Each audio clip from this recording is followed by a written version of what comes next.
सभी भक्तों को हरे कृष्णा। आप सभी का मेरे चैनल पर बहुत बहुत स्वागत है।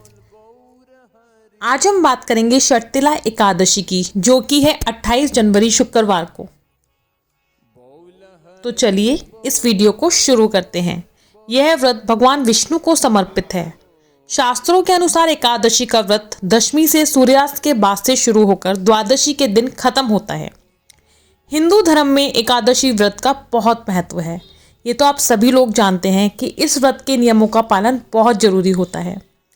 माघ महीने के कृष्ण पक्ष में पड़ने वाली एकादशी को षटतिला एकादशी के नाम से जाना जाता है। तो आज हम बात करेंगे इस व्रत का क्या नियम है, पूजा विधि क्या है, किस चीज़ का हमें दान करना है। तो चलिए अब सबसे पहले हम बात करते हैं इस व्रत को करने के क्या नियम हैं। इस व्रत को करने से एक दिन पहले मांसाहार और तामसिक भोजन का त्याग करना चाहिए और कोशिश भी यही करें कि दशमी को लहसुन और प्याज भी ना खाया जाए।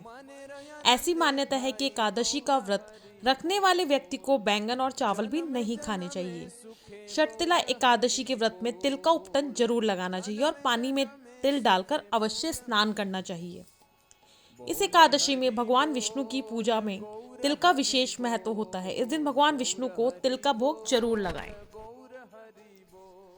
शास्त्रों में कहा गया है कि इस दिन जो व्यक्ति व्रत रखते हैं उन्हें फलाहार के साथ तिल से बने खाद्य पदार्थ या तिल मिला जल ही पीना चाहिए।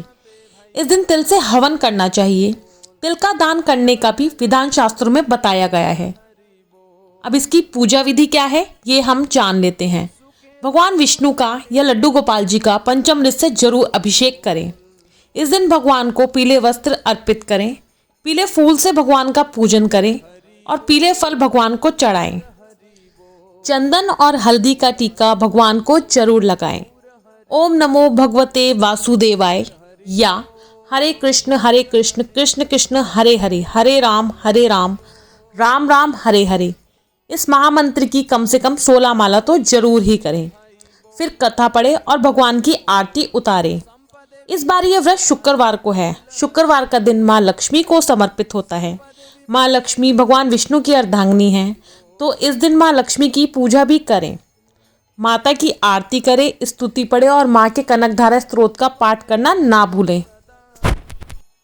तो भक्तों, जो भी माँ लक्ष्मी की पूजा करते हैं उनके पास धन धान्य की कभी कमी नहीं होती और कहा जाता है जहाँ पति परमेश्वर भगवान विष्णु की पूजा होती है वहाँ से माँ लक्ष्मी कभी नहीं जाती।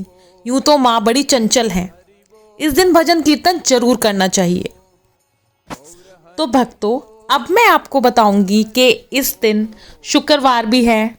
कई बहनों और माताओं का वैभव लक्ष्मी का भी व्रत हो सकता है, तो आपको इस व्रत में क्या खाना चाहिए। तो भक्तों, ये बहुत बड़ी समस्या हो जाती है कई बार जब दो व्रत एक साथ पड़ जाते हैं। जैसे इस दिन एकादशी का व्रत भी है और शुक्रवार वैभव लक्ष्मी का भी व्रत है। क्योंकि माँ वैभव लक्ष्मी के व्रत में तो सादा वैष्णव भोजन करते हैं और एकादशी में अन्न नहीं खाते, तो ऐसे में आप फलाहार खा सकते हैं। जैसे फल खाकर व्रत पूरा कर सकते हैं, साबूदाने की खिचड़ी खा सकते हैं, साबूदाने की टिक्की खा सकते हैं, कुट्टू के परांठे या पूरी खाकर भी आप ये व्रत कर सकते हैं। इससे आपके दोनों व्रत पूरे हो जाएंगे। तो अब हम जान लेते हैं मासिक धर्म में व्रत करना चाहिए या नहीं।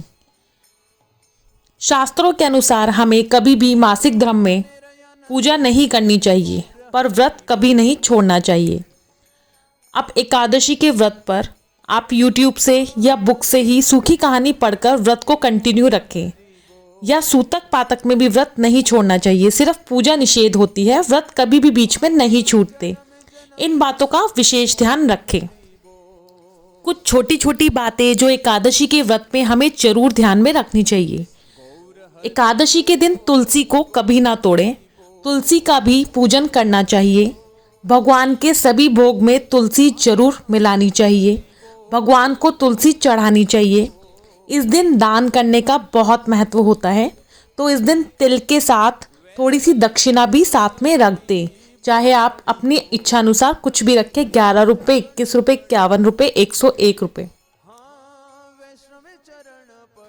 तो इस एकादशी पर जब आप कथा को पढ़ेंगे तो अपने हाथ में फूल और थोड़े तिल जरूर ले, खाली हाथ कभी कथा नहीं करनी चाहिए।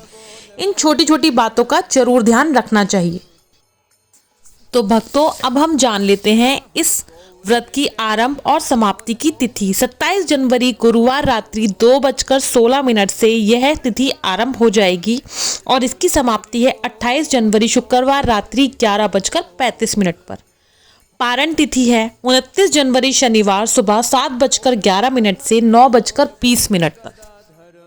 तो मैं आशा करती हूँ आपको षटतिला एकादशी की संपूर्ण जानकारी मिल गई होगी। तो भक्तों, आपको ये चैनल और मेरी सभी इन्फॉर्मेशंस कैसी लगती हैं कमेंट बॉक्स में ज़रूर बताइएगा। अगर आप मेरे चैनल पे नए हैं तो मेरे चैनल को सब्सक्राइब करना ना भूलें। ऐसी ही अच्छी अच्छी आध्यात्मिक और धार्मिक वीडियोस के लिए देखते रहिए मेरा कान्हा मेरा लाडला। हरे कृष्णा। गौर हरि बोल, गौर हरि बोल।